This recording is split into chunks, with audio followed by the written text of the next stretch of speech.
Did you know that that place, the Dome of the Rock, considered as the most holiest place on earth for the Jews?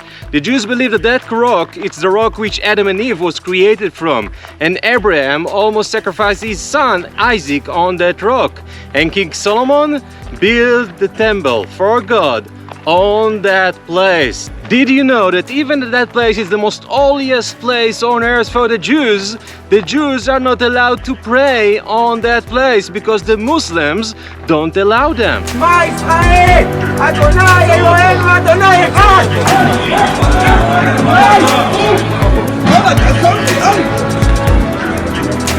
That's what happened to Jewish people when they tried to pray on the holiest place on earth for them.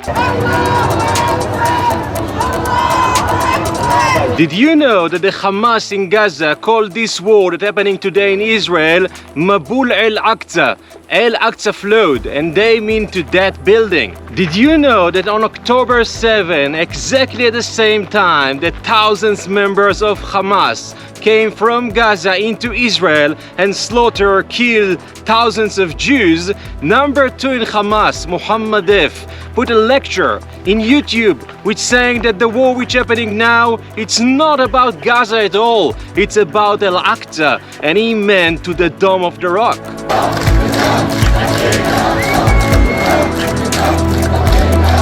Did you know that the Hezbollah from Lebanon calling this war the way to Jerusalem, and they mean to that?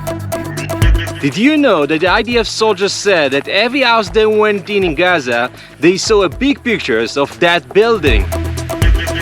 The question is, if you know who built this building, the Dome of the Rock, and why? If I will tell you the Jewish people built it as the third temple in Jerusalem, would you believe me? And if I will tell you that the Muslims even help them because they believe in the Jewish tradition, that's the place of the temple of God of the Jews, would you believe me? You won't believe to this amazing story? Here we go. Our story begins at the year of 610. The center of the Jewish nation on that time sits in Babylon, and the head, the leader of all of the Jewish nation, his name is Hushiel. Exactly at that time, a guy which his name was Khosrow, the king of Persia, conquered Babylon. The Persian leader Khosrow sit together with the Jewish leader Rabbi Hushiel, and they decided to build a new army, Jewish army and Persian army, and go and conquer Jerusalem to build the third temple back again. Rabbi Hushiel called his son Nehemiah and tell him, you have to arrange this army, and he succeeded to arrange 10,000 Jewish soldiers that will join the Persian army to conquer Jerusalem and free it from the hands of the Byzantines. When the Jewish army arrived to Israel, the first thing they did is to go to meet their brothers which live in Tiberias. The leader of the Jewish people which live in Israel at that time, his name was Rabbi Binyamin from Tiberias. He meet them, he hear what they have to say, and he said, okay, I'm joining you. And he have succeeded to arrange 12,000 Jewish warriors that will join the Jewish army. Together there are 22,000 Jewish soldiers which going on the way to conquer Jerusalem. Before they arrived to Jerusalem, Binyamin from Tiberia and Nehemiah the son of Hushiel, the Jewish leaders, went to Khosrow, the Persian leader, and they asked him, if we will do our job, if we will fight in Jerusalem and free it, will you allow us to build the third temple again? Will you give us freedom in Jerusalem to worship God the way we believe in on that place? And he said, yes, I do. I will give you Jerusalem. You will be the king of Jerusalem. Do whatever you want. I allow it. On the year of 614, there was a huge war in Jerusalem. At the end, the Jewish army won the war, and Khosrow, the king, have done what he promised, and he gave the Jews the permission to build the third temple, and that's exactly what they start to do. The first thing they did is to build an altar and start sacrifice on it. And then they start to build a building which is supposed to be the third temple. But they didn't succeed to build the third temple because Khosrow, the king of the Persian, decided he actually don't want the Jews to build it because he's afraid that the Jews will build their kingdom back in Jerusalem. And the Jews were very, very strong people. He got afraid from them and he said, well, you know what? I'm sorry, I was wrong. Do you see that guy? This is the Armenic bishop of Jerusalem on that time, Sibeus. And he writes in his book what happened in Jerusalem on that time. And he writes that the Jews have started to build an altar in the Mount Temple. And they start to sacrifice on it, but they didn't succeed to build the third temple. They just started because Khosrow decided at the end to not allow it. On the year of 630, Jesus went to the Byzantine emperor and told him, you remember that 14 years ago we helped Khosrow the Persian to conquer Jerusalem from you? Now he lied to us. At the end he didn't allow us to build the third temple. So now let's do to him what we did to you.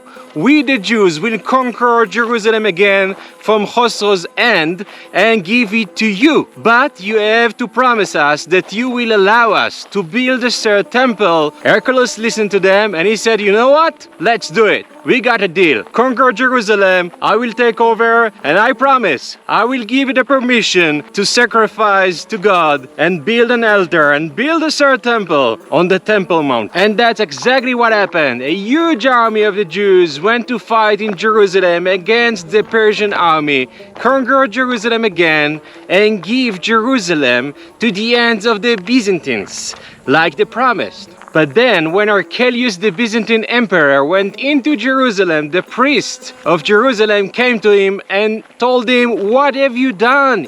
You gave the Jews the permission to build their temple on the Temple Mount. You can't do it. It's not allowed.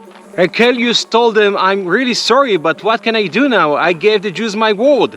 And they told him, so what? So you can fast one day, ask God to forgive you, and then you can kill them all. And that's exactly what he have done. He fasted one day, and a day after it, he just slaughtered all the Jews in Jerusalem. When Archelaus went to the Temple Mount, he found there some kind of a building which the Jews have started to build as the third temple. And he decided to use it and make it a new church on the Temple Mount.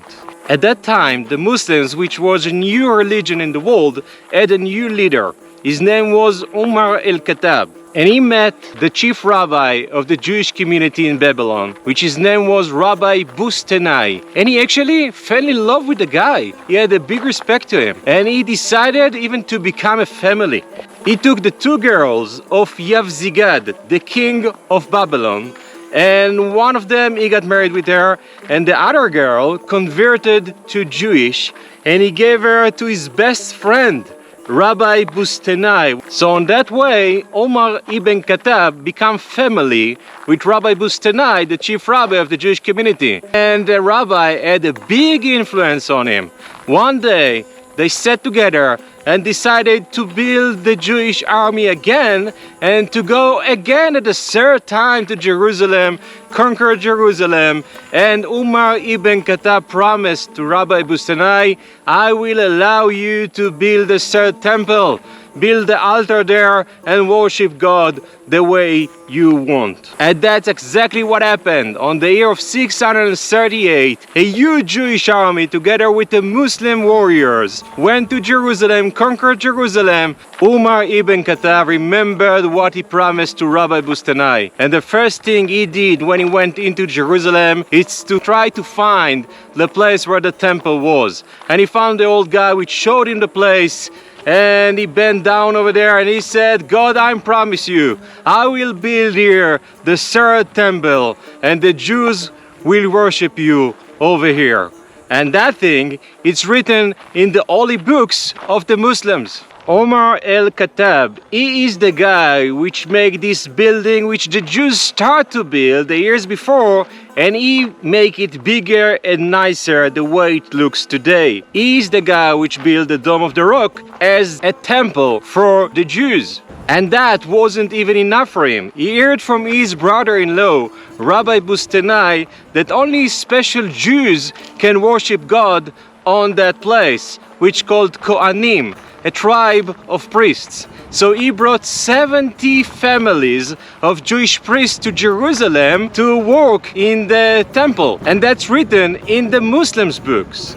Look on that sign, which is in a mosque in a village which called Nova near Hebron. It says there that that mosque, that area, was built by Umar ibn Khattab.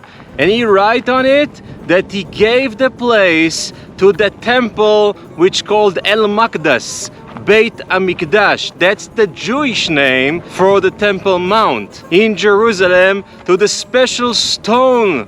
Umar ibn Khattab even made a coin that was traded all over the world with the Jewish lamp from the Temple Mount on it. The last name of the Muslims people which lived in Jerusalem was El-Mukdashi, which the meaning of it is I'm coming from the city of Beit HaMikdash. I'm coming from the city which have the temple of the Jews over there. Do you know until when the Muslims called Jerusalem El-Mukdash, the city of the Jewish temple? They called it that name until the year of 1099. That's the year which the Crusaders conquered Jerusalem, and the Muslims were afraid that the Crusaders will see them as connected to the Jewish people. That's why the Muslims changed the name of the place from El Makdas, from Beit HaMikdash, the temple of the Jews, to Kubat El Tzahara, in English, the Dome of the Rock. Did you know that the Dome of the Rock, it's not a mosque? It's never been a mosque. The Muslims are not praying there. They have another mosque which called Al-Aqsa. It's another place, another mosque on the Temple Mount. Do you understand what it means? It's the holiest place on earth for the Jews, and the only people which are not allowed to get in there and pray there, it's the Jews, because the Muslims today don't allow them.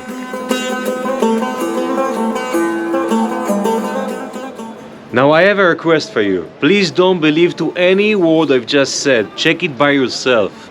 I've gathered all the information, all the sources for the research, which I have done especially for you. And I've gathered it all together on Patreon. You can see the address down here. Just go there and everything is waiting for you over there. All the information, all the sources of that research. Go there and check it by yourself. And that's the opportunity to tell you guys thank you very much for watching. Don't forget to subscribe. And if you really want to help this channel and to help me tell the world the Jewish history of Israel, you can help this channel grow up. First of all, you can share that movie with your friends. And down here you got buttons of the super thanks. You can give there like $1, $2, and every dollar you give there, so YouTube understand that this is something which people really like, and even wanting to pay money for it. And that's why they let other people, like every $1 you give there, 1,000 more people will watch that movie. And if you really want to help me out to make these beautiful special stories, this movie is about the Jewish history and special places here in Israel. So you got this link which open up here, and that link will lead you to my Patreon. In the Patreon you can decide if you want to help us out with $1, $2, $50, $1,000 every month. And with that I will know how much budget I have to make another special movies like that. Thank you very much for watching, and see you at the next movie. Bye bye.